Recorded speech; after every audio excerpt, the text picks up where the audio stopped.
everyone, welcome to Consultaire and InterlingIQ.com. To conduct a document review utilizing the Food Defense Plan under the SQF Module 2.7.1, first, check if the document title matches the uploaded file name on the dashboard. In this instance, we both have the same titles as the Food Defense Plan. Next, both must have the same document code. For this example, we do have 2.7.1. And since this is a template, we indicate the PCQI as the account initials. However, we can customize the code based on the company's initials. And for the page number, we use the page X05 format to ensure that it reflects the current page position and the total page number of the document. Then, insert the company logo here, together with the company name and company address, and enter the designated department. Next, for the originated by section, it can be the food safety, quality assurance, or the quality control personnel of the company. Also, the originator ensures the implementation of the quality management and document control system. Together here, enter the name of the originator, the position title, affix the signature, and the date originated. For the reviewed by section, it can be the personnel assigned in quality management department who reviews the drafted document or its revision for accuracy and implementation. Again, enter the name of the reviewer, affix the signature, position title, and the date reviewed. For the approved by section, it must be the person in the C-level management who has the approval authority. Enter the name of the approver, affix the signature, position title, and the date approved. For the revision date is the same as the date originated or drafted by the author. Effective date is the date the document was signed and approved. Publication date is when the document is published for distribution and initiated for personal training. Implementation date is when the document is distributed and personal training is completed. Lastly, for the supersedes, put original for the initial issuance of the document, and for any revisions, reflect the initial revision date before the current revision. And please be reminded that this section must be properly filled out to be compliant. Now we will focus on the components of the program. First we have is purpose. The purpose is the implementation of any certification standard or compliance with a regulatory requirement.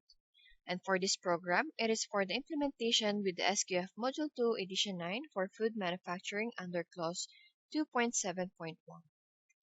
The first one is to implement SQF 2.7.1.1. A food defense threat assessment shall be conducted to identify potential threats that can be caused by deliberate act of sabotage or terrorist-like incident. To implement SQF 2.7.1.2, a food defense plan shall be documented, implemented, and maintained based on the threat assessment. The food defense plan shall meet legislative requirements as applicable and shall include at a minimum: first, methods, responsibility, and criteria for preventing food adulteration caused by a deliberate act of sabotage or terrorist-like incident. The name of the senior site management person responsible for food defense. Third, the methods implemented to ensure only authorized personnel have access to production equipment and vehicles, manufacturing and storage areas through designated access points. The methods implemented to protect sensitive processing points from international adulteration. 5. The measures taken to ensure the secure and storage of raw materials, ingredients, packaging, equipment, and hazardous chemicals to protect them from deliberate acts of sabotage or terrorist-like incidents. The measures implemented to ensure raw materials, ingredients, packaging, including labels, work in progress, process inputs, and finished products, are held under secure storage and transportation conditions. And 7. The methods implemented to record and control access to the premises by site personnel, contractors, and visitors. Third one, we have to implement SQF 2.7.1.3.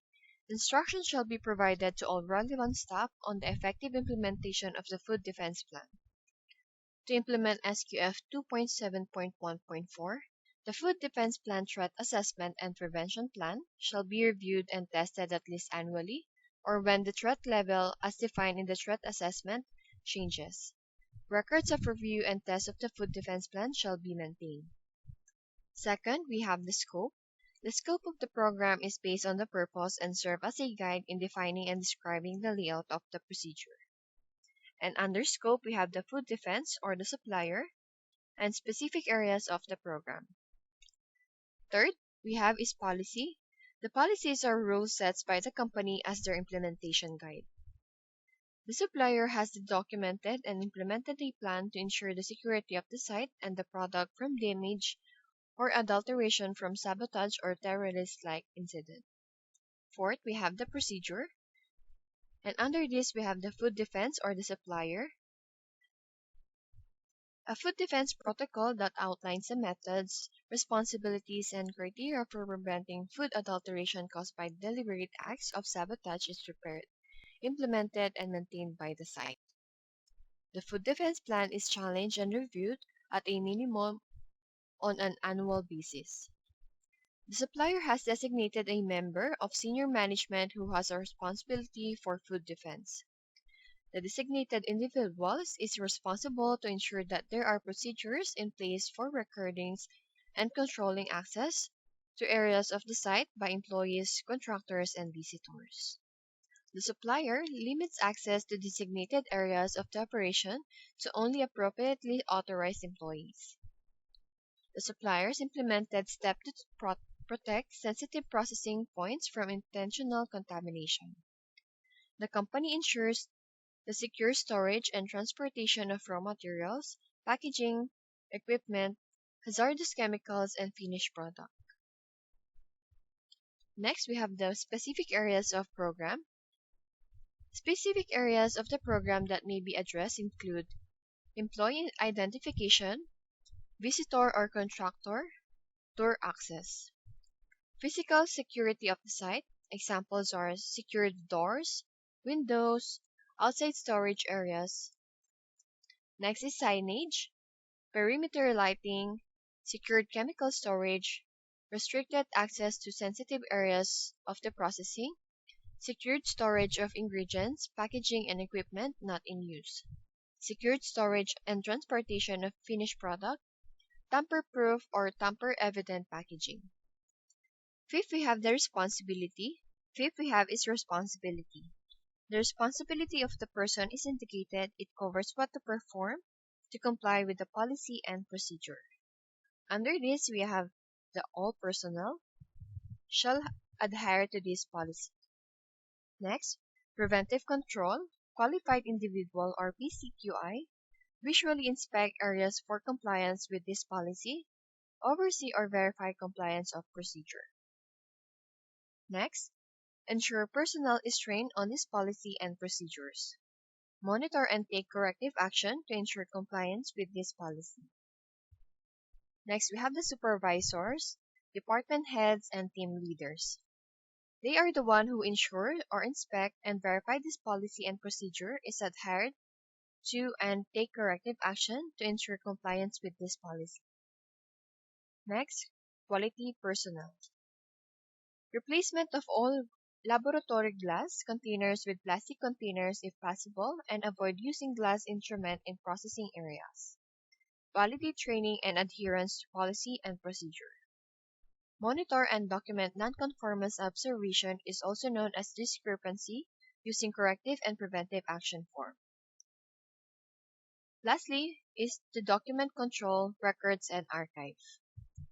6, we have is corrective action. The corrective action is the process of taking appropriate steps to eliminate causes of nonconformities or other undesirable situation. And under this, we have to replace any broken parts of equipment or missing item used in the facility. We train personnel on this policy that are involved in the situation. 7th, we have the review quality. The review section serves as guidelines for conducting the annual or periodic review. Responsibilities for food defense have been assigned to a senior management representative. A food defense plan is in place that identifies the action required to prevent a serious incident. The Food Defense Plan identifies methods to protect sensitive processing points. The Food Defense Plan identifies methods to provide authorized access to products and facilities. The Food Defense Plan identifies methods to secure storage of raw materials, packaging materials, work in progress, finished products, and hazardous chemicals. The Food Defense Plans identifies methods to record and control access to the premises by employees, contractors, and visitors.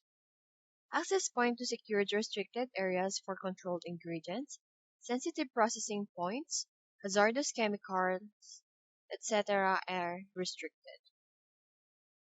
Entry and controlled access points such as guard shacks, receptions, production areas, physical security of the site including windows and doors, and etc. Tamper-proof or tamper-evident packaging. Lastly, we have the secure storage and transportation of ingredients, packaging, equipment not in use, and storage for transportation of the finished product.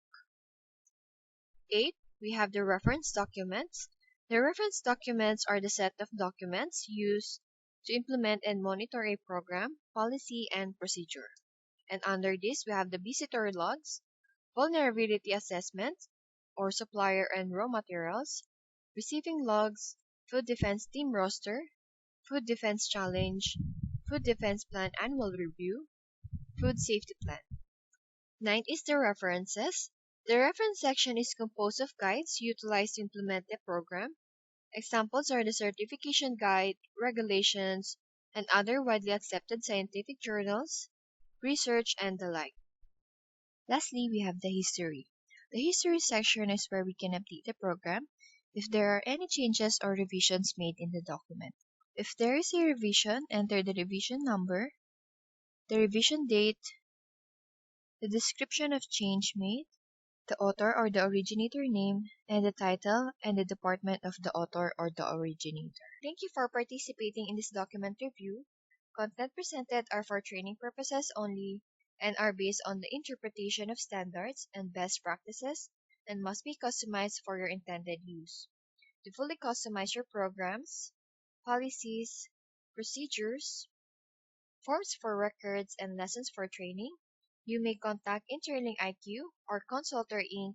at services@interlinkiq.com or simply call 202-982-3002. And for free access, you may visit interlinkiq.com.